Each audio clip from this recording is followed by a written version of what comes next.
Open your mind.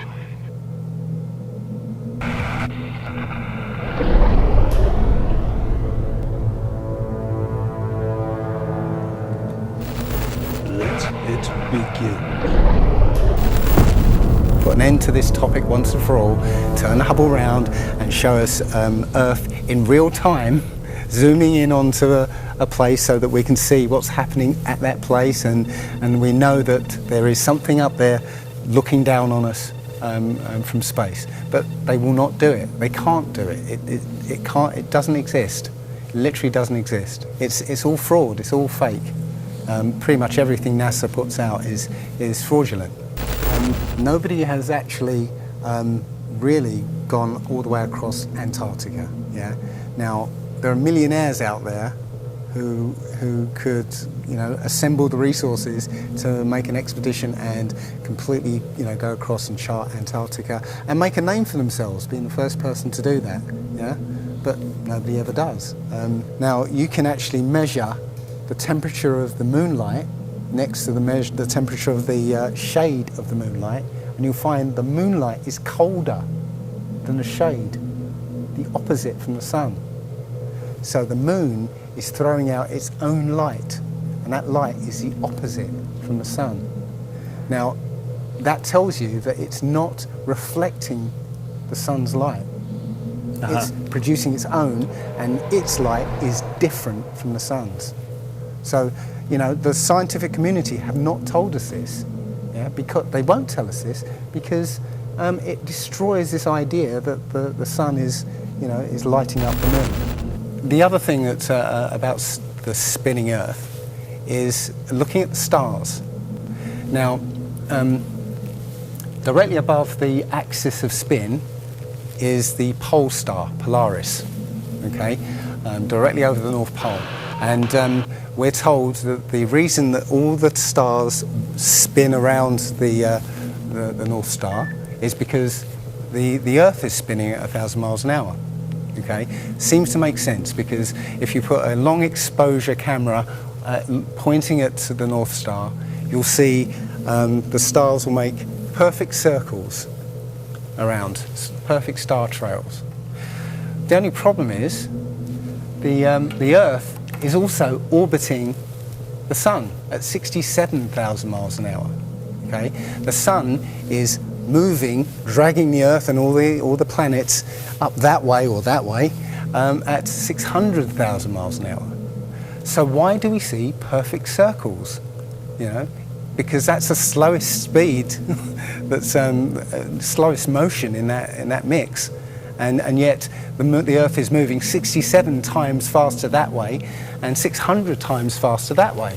So you should see the stars do all sorts of strange motions, but you don't. You only see them make these perfect circles. That tells me that it's the stars that are moving, not the Earth. If a pilot is flying around the curve of the Earth, then he should be dipping the nose down. Every 5 minutes he should be dipping the nose down to stay around the curve. But the thing that really got me interested was, as you say, the gyroscope. In a plane there is an artificial horizon, and it's based on a gyroscope. And if you spin a gyroscope on a surface, it will want to stay upright. You can twist and tilt the surface as much as you like, the gyroscope will stay upright. So if a plane has a gyroscope and it starts following the curve of the Earth, the gyroscope would stay upright, which means the artificial horizon will start to roll backwards. But it doesn't. That's absolute proof that a plane flies over a flat surface rather than a curved one. Because I asked the pilot on my last flight, do you ever notice the artificial horizon rolling backwards? He said, no, but the artificial horizon has complex electronics in it to make sure it knows where it is on the Earth and it compensates. But I went to the manufacturer of the artificial horizon, and they confirmed to me that it's completely mechanical, nothing electronic in it whatsoever. So it's literally just a gyroscope that can freely move. So that right there is proof to me that planes fly over a plane. The problem is that we're taught as children, this ball Earth lie, and you might ask as a child, what about the people in Australia? They're standing on the bottom of the globe, won't they fall off? And your teacher says, no, gravity. And you go, oh, okay. And you never go back to that question. But when you go back to it as an adult and start looking at it with a critical eye, right, the whole thing falls apart. As you say, the globe is spinning at 1,000 miles an hour. Neil deGrasse Tyson, who's a leading astronomer in America, tells us that the Earth is not a perfect circle. It is actually an oblate spheroid. It's squashed and wider at the equator. Yeah. So. Znači po stesnet je na polovite, a po širok je na ekvatorot. Exactly. So my question to him would be, why is there land at the equator? Because water will move more readily than rock. So if the Earth is spinning, the water will be collected at the equator. I mean, if you spin a wet tennis ball, the water shoots off at the equator, essentially. So all the water will be gathered around the equator. So why is there land at the equator? Doesn't make any sense. It seems like Admiral Byrd found the edge of the dome, while he was out there. And as soon as he left there, they started firing missiles straight up, I believe, to try and test how far that dome went. If you watch the trajectory of the space shuttle, it doesn't go straight up. It always goes in a curve and out to sea. Yeah, and if you see it. Why is that? Well, because is it normal to go straight up, as fast as he can, to go out of the atmosphere? I've been talking to a few people in sort of the scientific community, and I'll say, no, straight up isn't the right way to go. You have to sort of go around the curve and get speed to get into orbit. But still, the point is that they actually go horizontal. The space shuttle goes horizontal. It never goes any further up. It goes horizontal, very, very low down in the atmosphere, because it drops its external tank while it's still in the atmosphere. So it's still in the atmosphere while it's horizontal. So it never gets any higher, and it goes out of sight. Not because it goes too high, because it goes too far downrange. And it seems that nobody's ever on the space shuttle, and the proof of that is the Challenger disaster. In I believe it was 1986, the Challenger exploded just after takeoff and killed 7 astronauts. But it turns out that 6 of the astronauts are still alive, and most of them are using their original names. And you can find pictures of them. They're using the same names, and they're doing ordinary jobs now. Teachers, lecturers, lawyers, whatever. But they're still alive. And you can see whenever the space shuttle lands, you can hear it. It's a loud jet engine. You watch any video of the space shuttle landing, you can tell it's a jet engine. It's a jet-powered aircraft. That's it. It's not a glider. In my video, I show you a glider, how that seems, and then I show you the space shuttle. And yeah, it's not a glider. It's an aircraft. And that's what they're fooling us, taking billions of dollars in and giving us images and fake planes for that 10 billion, however many billions of dollars it is. That isn't the first thing that's been hidden over the years. I mean, we're all driving petrol cars because 100 years ago, the Rockefeller family basically cornered the market on oil, and the car industry was going electric. So, all cars would have been electric. from the get-go, but they basically forced everybody to use petrol cars, and have hidden this secret. And literally, you know, we could be running around in electric cars that have unlimited mileage by now, but we're still using these 100-year-old machines, dirty machines, because of a secret that's been kept. It's easy. If everybody's been trained into believing that this is real, right? And there's space, and it's within our interests to explore space and you know, go to the moon, go to Mars. Yeah, people will pay for it, and they're making billions.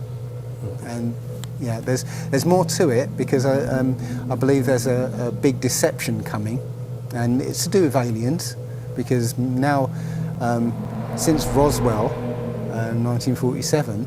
That was the first time anybody had ever understood the idea of aliens.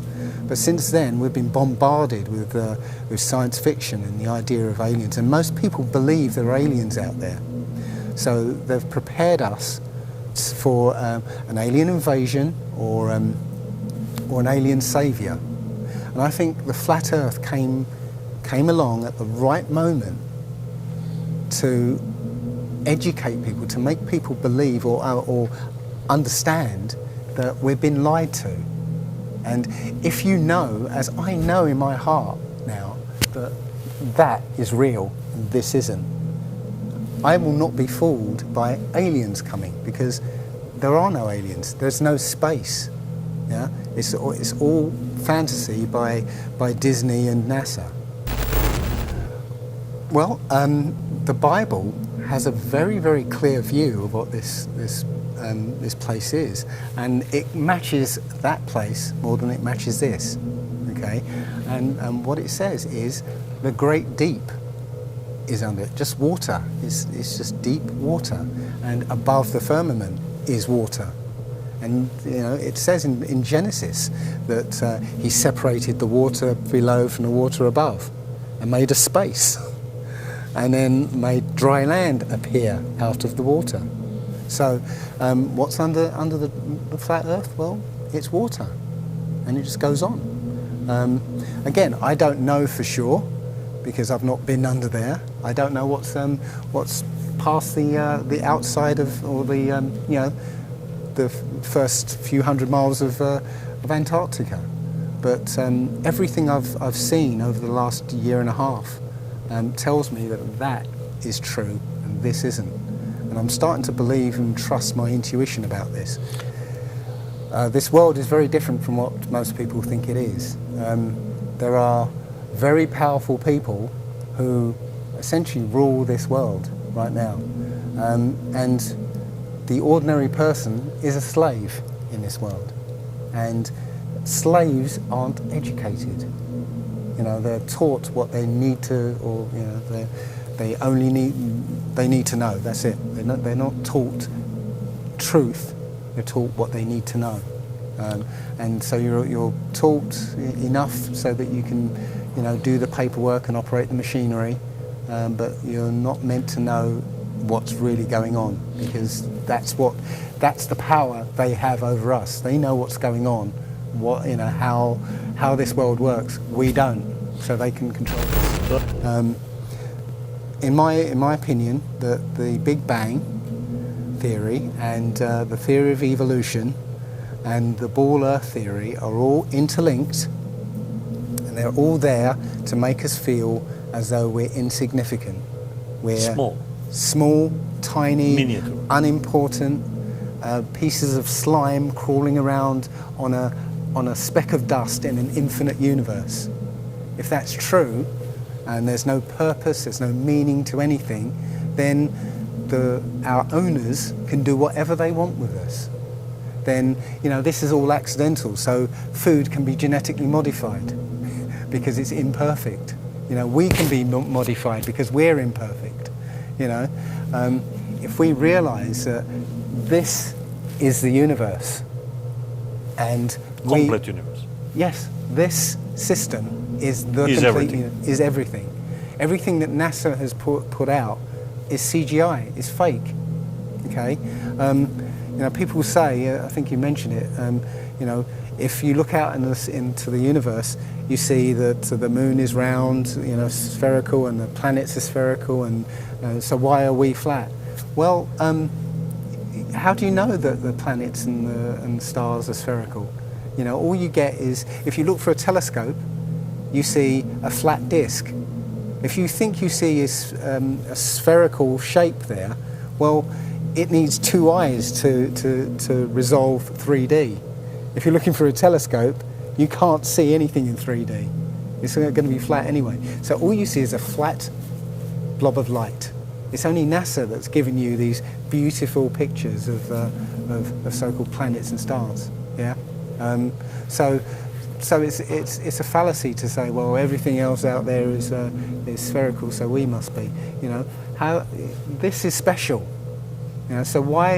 It's like saying a basketball is round, so why isn't the court round? You know, it's a fallacy. So this idea of a ball Earth, theory of evolution, the Big Bang, is all about making us feel nothing, so that we can be used. If everybody realised how special we all are, how unique every single life is, then this whole world would change overnight. We wouldn't allow ourselves to be used by this cabal. We wouldn't allow this planet to be destroyed, because they're destroying, because, oh, it's just an accidental planet, one of millions. We've found other Earths, you know. Eventually, if this one gets too messed up, we'll go to another one. No, this is it. So if we all realise that, then we wouldn't allow all these things that are going on. It's all about control. There are a small group of people who want to control the world, and because there's so many of us out there, you know, they can't control us directly. They can't, you know, this small group of people can't, you know, come round to all of us and control us directly. So they must use our own minds, our own hearts and minds against ourselves. And this is what they've done. They've educated us into this world, into this globe spinning, you know, heliocentric Big Bang evolution world, which makes us nothing. And as soon as we change that, this is amazing, because when I first started looking, it was about 1.5 years ago, I looked on YouTube and there were maybe about 100 videos, not even that probably, and nobody was talking about it, right? And then over 2015, it exploded. There are thousands and thousands and thousands of people looking at Flat Earth now.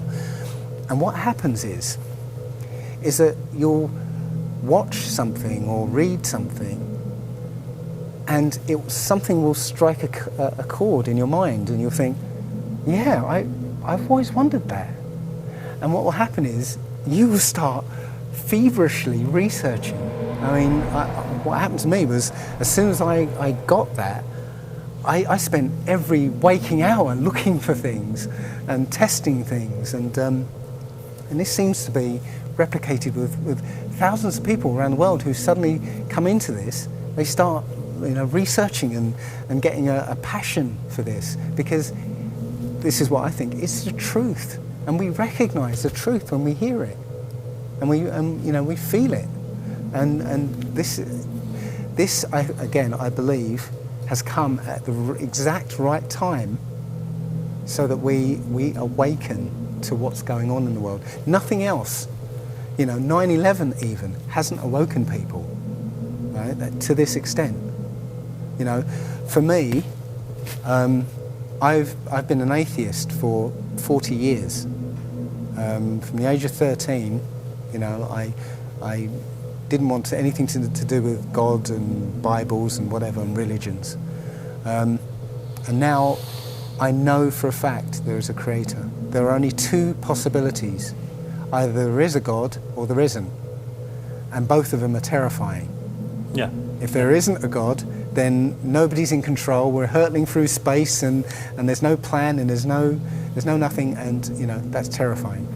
If there is a God, then we'd better find out who he is and what he wants and do exactly what he says. And it turns out that he gave us very specific instructions on how to live.